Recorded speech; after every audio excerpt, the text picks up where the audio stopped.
बोलिए भागवत भगवान की जय हो।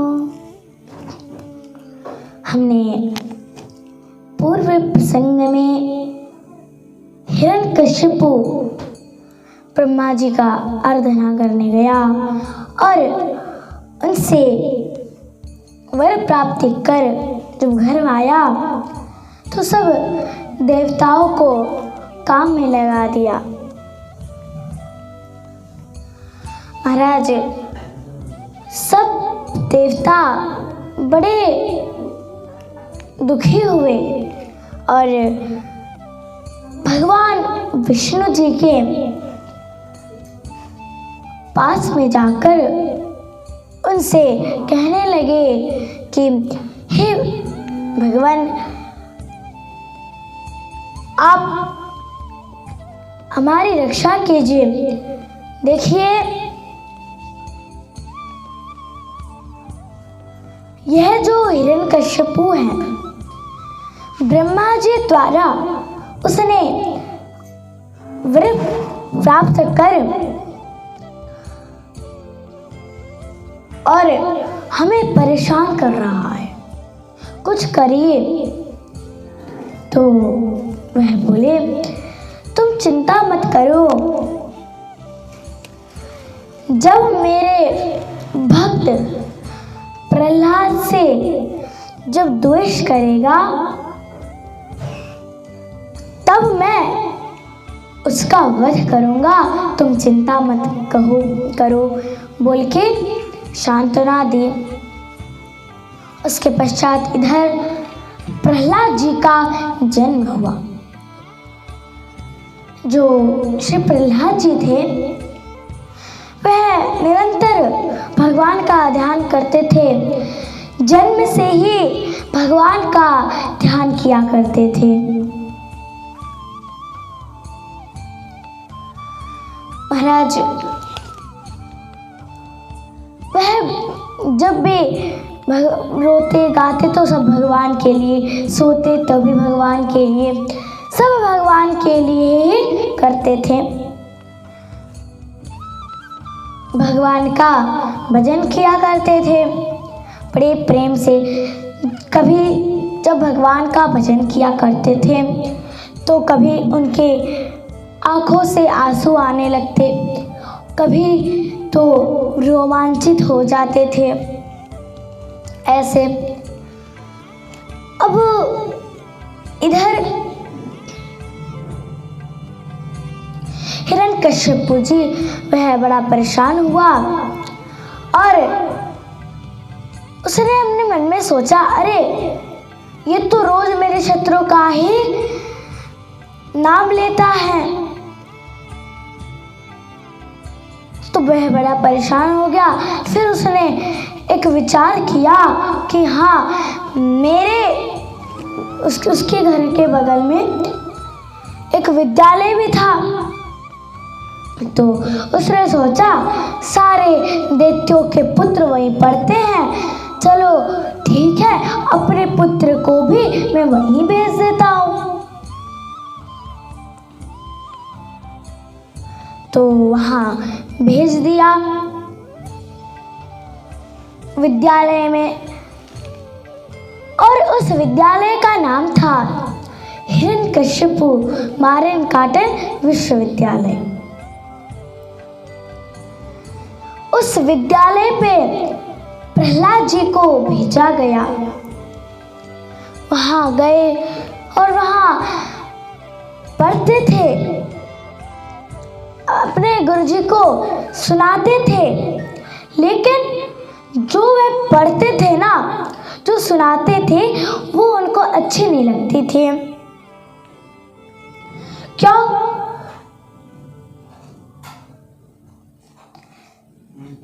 वह भक्ति के मार्ग में चलने वाले, और वह लोग तो वो पत्थर फेंकना, शिकार खेलना, ये सभी ज्ञान दे रहे करते थे। तो उनको कैसे अच्छा लगेगा? तो वह भक्ति मार्ग में चलने वाले, उनको अच्छा तो नहीं लगता, लेकिन सुना देते थे गुरुजी को ऐसे। अब महाराज वह प्रहलाद जी महाराज जब एक दिन घर में आए, हिरण्यकश्यप ने अपने पुत्र को आते हुए देखा और अपने गोदी में ले लिया और बड़े प्रेम से मस्तक को सूंघकर बड़े प्रेम से अपने पुत्र से वह बोला कि देखो पुत्र, तुम हमें ये बताओ, तुम कितने दिनों तक वहां पढ़ के बैठे हो? ठीक है, वहां तुमने क्या क्या सीखा, सब तुम बताओ। जितना आता है उतना तो बता दो, बोल के हिरण्यकश्यप ने पूछा प्रहलाद जी से। प्रहलाद जी ने एक सुंदर ज्ञान का उपदेश दिया। वह बोले, जो व्यक्ति स्त्री, पुत्र, धन, संपत्ति इत्यादि संसार के मोह ममत्व में जो पड़ा हुआ है, वह मनुष्य वह अंधा कुआं के समान है। हित्वात्मपातम गृहमंधकूपम। जिस प्रकार से अंधा कुआं होता है, उसमें जल नहीं रहता और कभी अचानक से कोई व्यक्ति वहां गिर जाए तो वहीं तड़प के मर जाता है। उसी तरह यह संसार अंधा कुआं है, उसमें जब मनुष्य आसक्ति रखेगा तो एक दिन वहीं तड़प के मर जाएगा। तो उन लोगों के लिए मैं सबसे श्रेष्ठ यही मानता हूँ कि वनम गतो यद हरिमाश्रयेत। वन जाकर के और भगवान श्री हरि का ध्यान करें। मैं सबसे बढ़िया उन लोगों के लिए यही चाहता हूँ। इस प्रकार से जब श्री प्रहलाद जी ने सुंदर ज्ञानों का उपदेश दिया तो हिरण्यकश्यप को बड़ी आई गुस्सा, लेकिन बाद में उसने अपने गुस्से को शांत किया और सोचा, अरे ये तो बालक ही है, जैसा पढ़ेगा वैसा ही बोलेगा। फिर प्रहलाद जी से कहा कि जाओ अपने गुरुजी को बुला के ले आओ। गए, गुरुजी से कहा, गुरुजी हमारे पिताजी आपको बुला रहे हैं, चलिए। ठीक है प्रहलाद बोल के चल दिए। वहां जाकर उसको प्रणाम किया और बोली, क्या हुआ महाराज? बोले, देखो तो तुम क्या मेरे पुत्र को पढ़ा के रखे हो, इधर उल्टा सीधा आके कह रहा है। चलो इसकी तो कोई गलती ही नहीं है, जो तुम लोग पढ़ाओगे वही तो वो सीखेगा। क्या पढ़ाते हो बताओ? तो डर के मारे बोले, हे महाराज, हम ऐसे तो कुछ पढ़ाया नहीं है, आपने जैसा कहा हम वैसे ही करते। आपने कहा कि ग से गणेश मत पढ़ाना, तो हम ग से गधा पढ़ाना शुरू कर दिया। फिर आपने कहा वहाँ से भगवान मत पढ़ाना, तो फिर हमने भालू पढ़ाना शुरू कर दिया। और आप ही बताएं हमारी क्या गलती क्या है इसमें। अब आपके पुत्र के स्वाभाविक है, उसकी मति स्वाभाविक है, लेकिन हमारी कोई गलती नहीं है। तो उसने कहा अच्छा ठीक है, अभी तो मैं तुम्हें छोड़ दे रहा हूं, और अगली बार इसने मेरे शत्रु का नाम लिया ना तो तुम्हारे सिर को मैं धड़ से अलग कर दूंगा। ऐसे बोल के डरा दिया। उन्होंने कहा ठीक है महाराज बोल के फिर प्रहलाद जी फिर विद्यालय में गए। उसके बाद एक दिन गुरुजी ने पूछा, गुरुजी जो थे उसका नाम चंडामर्क था, तो उसने उन्हें पूछा हे प्रहलाद देखो तुम पिताजी के शत्रु का नाम क्यों लेते हो? अरे तुम उत्तम कुल में जन्म लेकर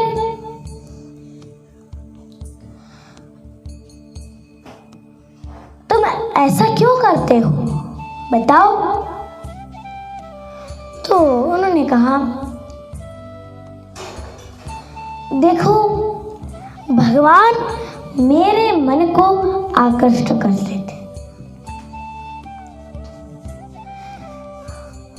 जिस प्रकार से जो चुंबक लोहे को भी खींच लेता है, उसी तरह भगवान भी उन्होंने मेरे हृदय को अपने पास आकृष्ट कर लिया है। अब गुरुजी मेरी क्या गलती है, अब मैं क्या करूं? तो फिर गुरुजी को चंडामर्क जी को बड़ी आई गुस्सा। बोले अच्छा, अपने दो दूसरे शिष्य थे उनसे कहा अरे ये ऐसे नहीं मानेगा, जरा बेन तो लाना, बोल के डरा दिया। लेकिन प्रहलाद जी को क्या, उनको कोई असर पड़ा नहीं।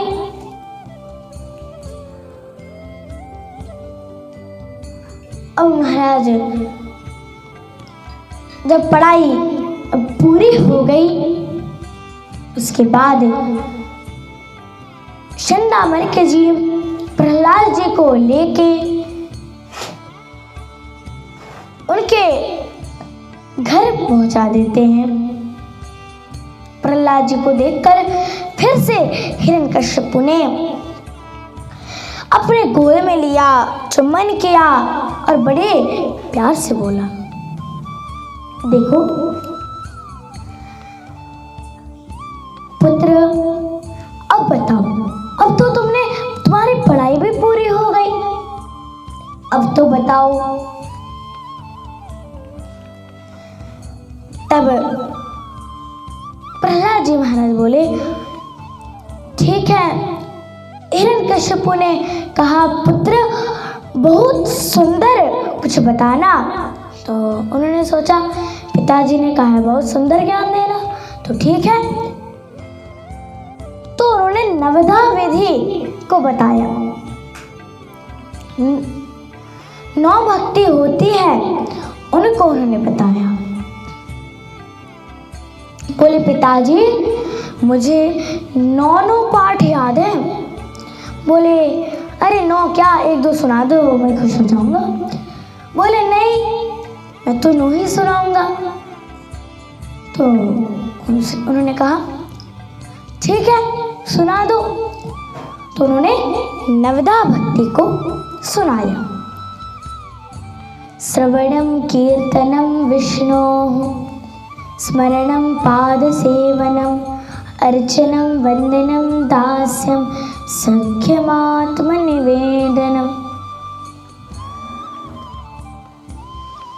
महाराज कहते हैं श्रवणम, अर्थात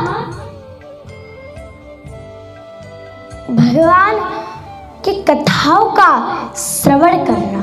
श्रवणम, कीर्तनम, भगवान के नामों का कीर्तन करना। स्मरणम, उनके चरणार बिंदु का स्मरण करना।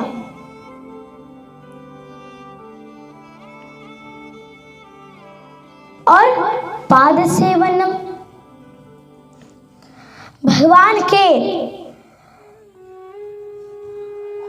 चरण कमल रूपी भगवान के चरण को दबाना। अर्चनम, भगवान का अर्चन करना। वंदनम, वंदनम अर्थात भगवान का रोज स्तुति करना। और दास्यम, सखा भाव रखना, भगवान से सेवा करना। और सख्यम आत्मनिवेदन, भगवान को आत्मनिवेदन करना, आत्मसमर्पण करना। यही नवधा भक्ति उन्होंने बताई। यह सुनकर हिरण्यकश्यप को अब तो बड़ी आई गुस्सा। फिर चंडामर्क से कहा, अच्छा मैंने कहा था ना उस समय, फिर से मेरे शत्रु का नाम ले लेगा ये। तो तलवार निकाला और उनके गले के पास में रख दिया। फिर बोला कि क्या सिखा रखा है मेरे पुत्र को। तो थर थर कांपने लगे डर के मारे। और वह बोले, देखिए हमारी कोई गलती नहीं है, हमें माफ कर दीजिए, हमने कुछ नहीं किया। ऐसे बोलने लगे। फिर वह प्रहलाद जी से बोले, क्यों रे, किससे सीखा? बोले, गुरु से। अरे ये तो तुम्हारे गुरु है, तो मना कर रहे हैं, अब तुम्हारे कौन से गुरु आ गए? बोले, हे पिताजी, जब मैं अपने माँ के गर्भ में था तब नारद जी मेरे माँ को दिव्य दिव्य ज्ञानों का उपदेश करते थे, भगवान के चरित्र को सुनाते थे। तो मैं भी गर्भ में रहता लेकिन सुनता था, तो इसलिए प्रथम गुरु तो मेरे नारद जी हुए। ऐसे बोलकर कहा।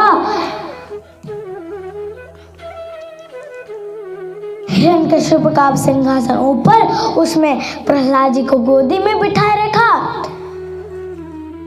और यह सुनकर फिर उसको तो बढ़िया ही गुस्सा। और प्रहलाद जी को वह गोदी में बैठे थे और ऊंचा आसन भी था, तो वहीं से पटका दिया। बहुत कष्ट देने लगे, लेकिन भगवान उनकी सहायता करते थे।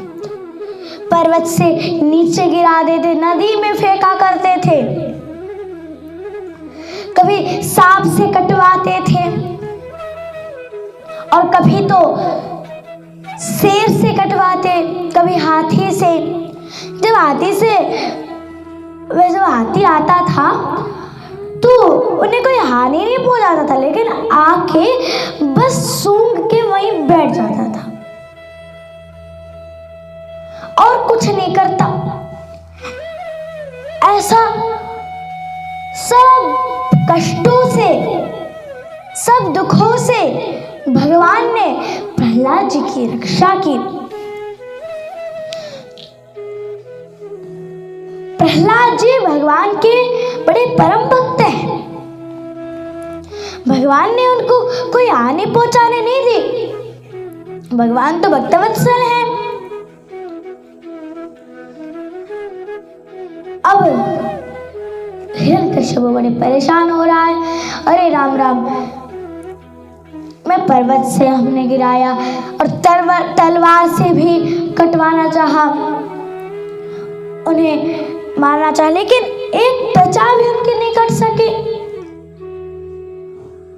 जल्लाद लोग प्रहलाद जी का कुछ नहीं बिगाड़ सके। अब वे बड़े परेशान हो गया। अरे क्या करे क्या, कुछ ना कुछ करना पड़ेगा। तो फिर उसने अपने मन में सोचा ऐसे तो होगा नहीं, चलो ठीक है, मेरी एक बहन भी तो है और उसी को हम बुला लेते हैं। उस बहन को बुलाया। बहन का नाम होलिका था और उसके दो नाम हैं, एक तो होलिका और एक ढूंढिका। और होलिका को बुलाया और कहा, देखो मेरा पुत्र मेरे शत्रु का नाम लेता है, देखो एक काम करो, तुम मेरे पुत्र को जला दो। तो उसने कहा ठीक है भैया, चिंता की कोई बात नहीं है। प्रहलाद जी को गोदी लिया और कहा आप चिंता मत करिए, मुझे एक चुनरी मिली है जिससे मुझे कुछ नहीं हो पाएगा, आप बस आग जला दीजिए, सब काम अभी मैं तमाम करके दिखा देती हूँ। बोल के आग जला दिया और तब होने लगा। लेकिन तब भी महाराज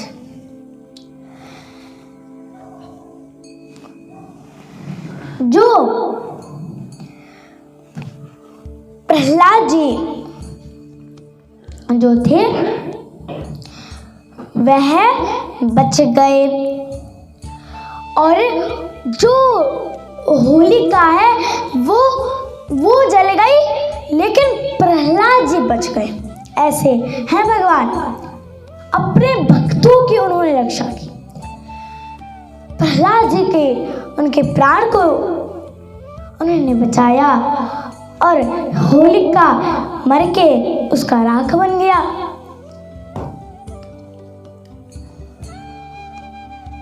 अब क्या करे, फिर परेशान। अरे मेरी बहन आई तब भी असफल रहा काम, अरे अब कितना प्रयास करे। तो बड़े परेशान हो गए। तो शंडा मार्का जी वहीं थे। उन्होंने कहा आप चिंता मत कीजिए, मैं भी एक बार अपने विद्यालय में इसे ले जाता हूँ और वहां ले जाकर बांध दूंगा, वही फिर देखते हैं ठीक होगा कि नहीं, उसके बाद आगे उपाय देखा जाएगा। बोल के प्रहलाद जी को ले आए और अपने विद्यालय में बांध के रख दिया। और वहीं बंधे थे। गुरु जी अब कहीं गए हुए थे। प्रहलाद जी ने सबको कहा, हे मित्रों,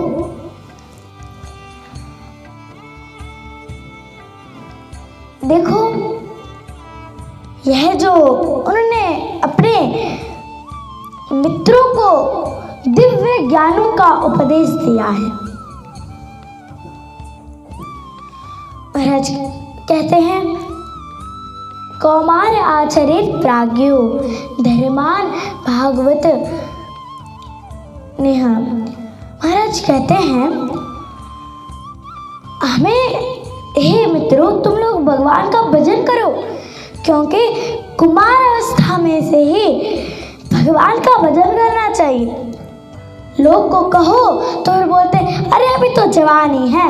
पहले जब छोटे होते हैं तो माँ बाप उनको कहते भजन करो, तो बोले अरे अभी तो हमारी पढ़ाई लिखने के समय है, तो ठीक है अभी पढ़ाई कर लो बोलते हैं। उसके बाद फिर जब बड़े हो जाते हैं फिर बोलते हैं माता पिता अब तो भजन कर लो, बोले अरे अब तो कॉलेज में जाना है, फिर वैसे बोलते हैं। उसके बाद जब फिर थोड़े और बड़े हो जाते हैं, बोले अभी तो शादी भी नहीं, शादी तो करने दो, फिर शादी भी हो जाती, फिर कहते हैं तो फिर बोलते हैं अरे पुत्र तो हुआ नहीं, फिर कह रहे हो, तो पुत्र फिर जब हो जाता है तो बोले अरे उसकी तो शादी होने दो, फिर उसकी भी शादी हो गई। अब महाराज नाती पोता कितने हो गए, लेकिन तब भी भगवान का उसने भजन नहीं किया। और बुढ़ापा आया, अब बुढ़ापे में क्या भजन करेगा वो, तो फिर सीधे चला जाता है। इसलिए देखो ये हमें दुर्लभ, हमारा ये मनुष्य जन्म है। अब तुम लोग भगवान का भजन करो। उन्होंने कहा ठीक है। दिव्य ज्ञानों को सुनकर खुश तो हुए, ठीक हुआ। फिर बोले अरे वो तो ठीक है, भगवान का भजन तो कर लेंगे, लेकिन तुम्हारे पिताजी करने थोड़े देंगे। बोले अरे तुम क्यों चिंता करते हो, अरे मुझे पर्वत से गिराया, अस्त्रों से काटने का बहुत प्रयास किया,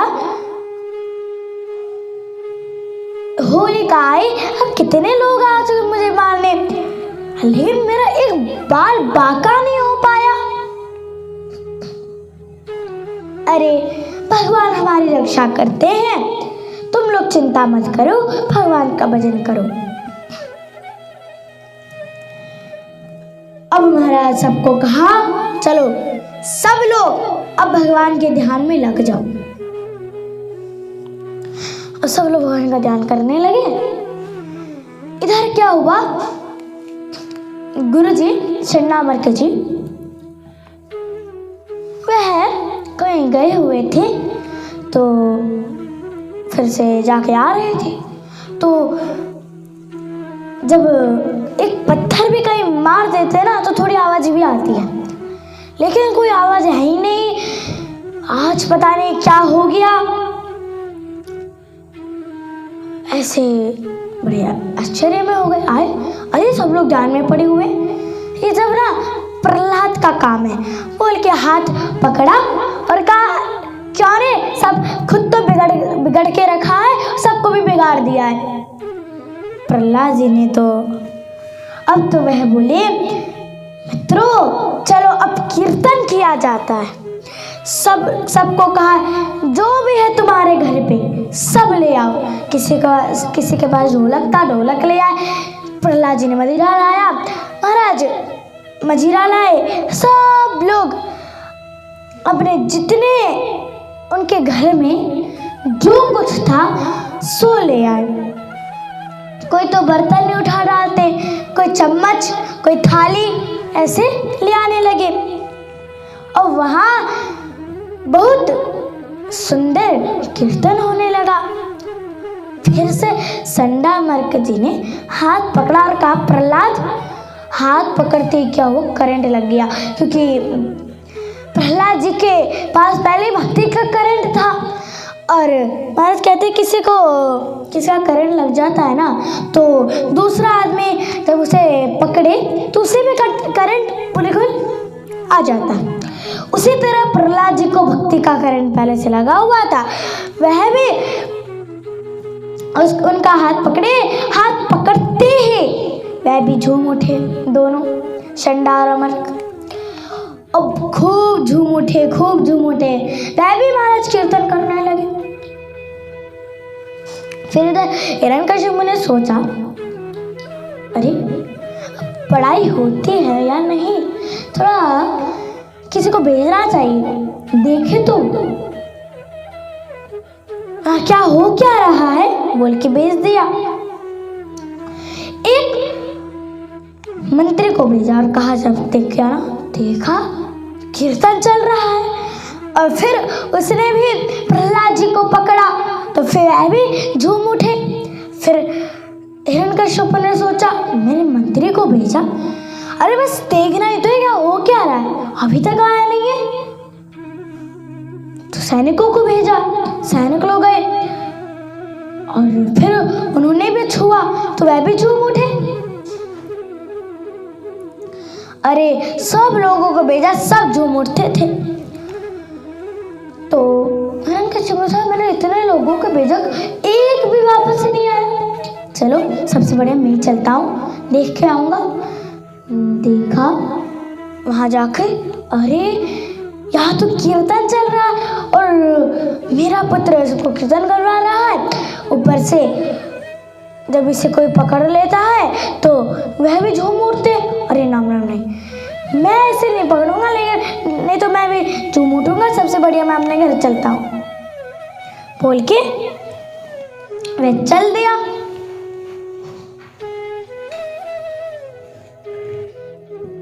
अब वह गया, इधर कीर्तन खत्म हुआ और खूब झूम उठे थे, बहुत आनंद आया। उसके पश्चात प्रहलाद जी फिर अपने घर आए और बोले, अच्छा। वह हिरण्यकश्यप ने कहा, हे पुत्र, जो तेरा भगवान है वो क्या सब जगह विराजमान है, जो तू उसी का ध्यान करते रहता है? बोले, क्यों नहीं पिताजी, सब जगह है भगवान तो।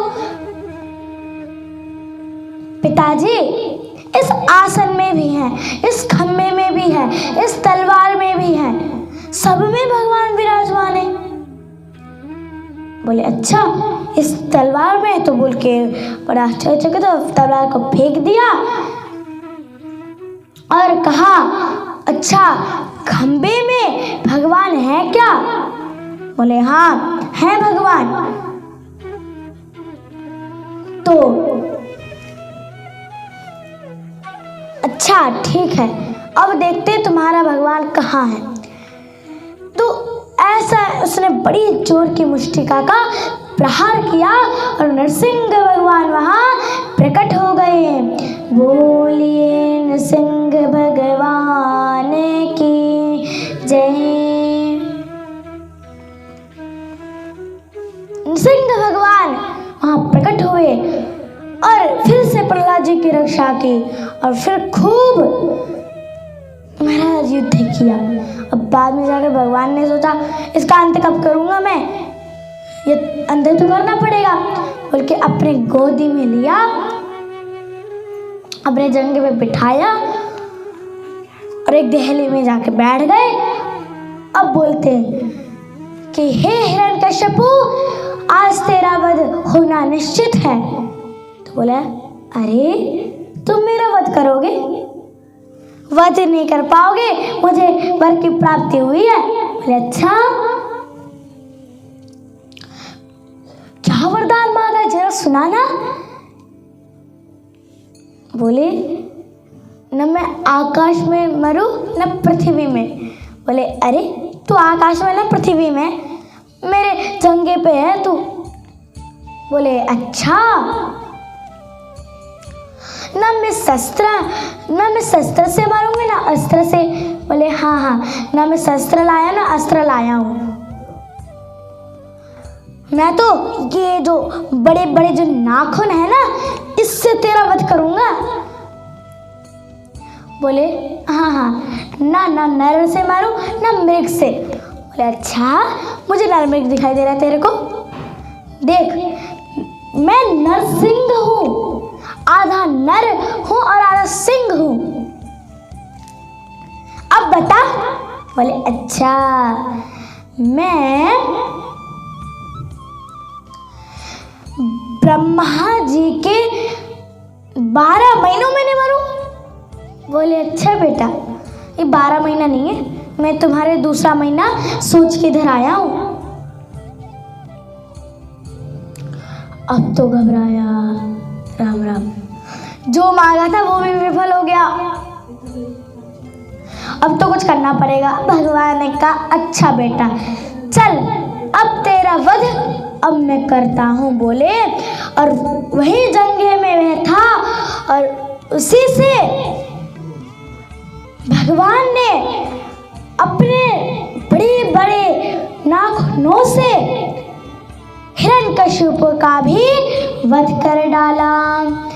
बोलिए नृसिंह भगवान की जय। अब उसका वध हो गया। फिर सब लोग अब डर गए थे। प्रभु ऐसे हैं बोल के डर गए सब। उनको स्तुति करते तब भी नहीं मानते, ऐसे खतरनाक भगवान। उन्होंने सोचा हमसे नहीं मानेंगे, सबसे बढ़िया लक्ष्मी जी को बुला लेते हैं। बोल के लक्ष्मी जी के पास में गए और बोले लक्ष्मी जी आपके आज पतिदेव सिंह के रूप में महाराज हमें डरा रहे हैं, हमें कुछ करो। बोले अरे अभी मैं शांत कर देती हूँ बोल के कहने लगे। और वहाँ गए आरती का थाल लेते हुए और तुरंत गर्जना करना शुरू किया। आरती के सब वह बर्तन सब गिरा डाले और सीधे लक्ष्मी जी भी भाग पड़ी। फिर प्रहलाद जी से कहा तुम्हें क्यों नहीं डर लग रहा? बोले अरे मैं भगवान को थोड़ी ना देख रहा हूँ, ऊपर थोड़ी ना देख रहा हूँ, मैं तो भगवान के चरणारविंदों को देख रहा हूँ।